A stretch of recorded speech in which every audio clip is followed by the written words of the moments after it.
I think probably cranky parents say to their university-aged children, students, oh, enjoy university while it lasts. Soon you'll be in the real world where things really matter. That's a problem because we cannot afford to have a distinction between the university and the real world.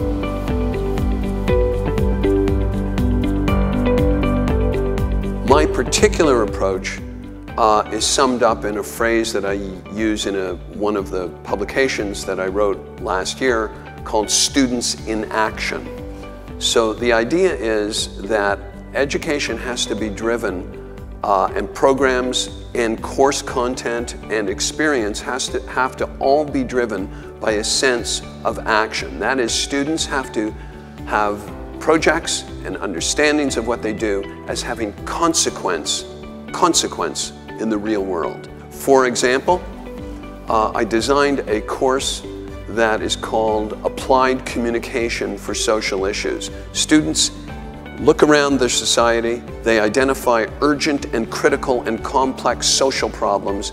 They spend their entire time solving those problems through the design of media and communication to bring about social change. We have to activate students. It has to be experiential learning. It has to get out of the classroom. The classroom has to be understood as boundless as the community, as society, as the culture.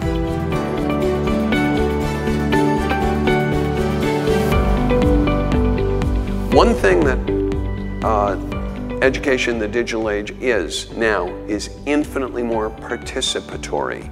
And this is key and critical because older educators think in old media terms, which is a unidirectional approach. Even the university, the lecture itself is a medieval remnant, this unidirectional approach for a transactional relationship with students. And what we need to understand now is that students talk back. They should talk back. They should be talking back with a certain forcefulness and a certain frequency. And so we've got to work to bring those voices forward. Sociality, creative thinking, participatory thinking, participatory course content, course design, and so on. These are all critical for rethinking education in the digital age.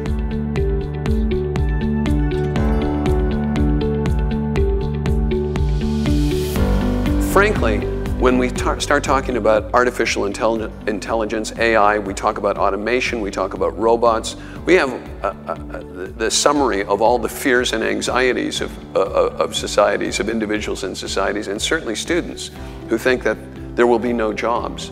But I would argue that if we can learn all the things that robots don't do, or cannot do, or never will do, emotional, intellectual maturity, creativity, collaboration, nuance in communicative skills, and the list goes on and on.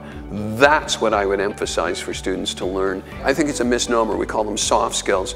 Frankly, I think we should call them essential skills.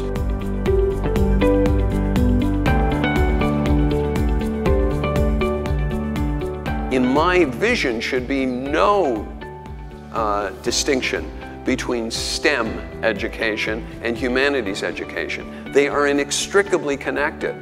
Sadly, around the globe, the arts and humanities are often considered as less than science and technology and engineering and computing science and mathematics and economics and so on. And what we have to do is bring these two together. There is a great TED Talk, the most popular TED Talk ever given by Sir Ken Robinson, is How Schools Kill Creativity. And I think he makes a very strong and compelling advocacy that we need to stop de-emphasizing arts. In fact, the greater and more elaborate the digital culture becomes, digital economies, digital culture, digital social transformations, the more we need arts-oriented thinking.